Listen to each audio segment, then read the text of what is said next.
सामने बैठे रहो, इतने करीब आओ।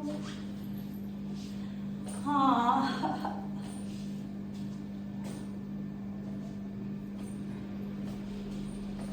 फीलिंग्स बोरिंग लग रही है। बहुत ज़्यादा बोरिंग लग रही हूँ मैं अभी तो। मैं क्या ड्रेस पहनूं, मैं क्या सूट करूं, अकेला क्या क्या करूं, ऐसे। मुझे अभी रील्स बनाना है। आप बताओ मैं कौन सी गाने में रील्स बना।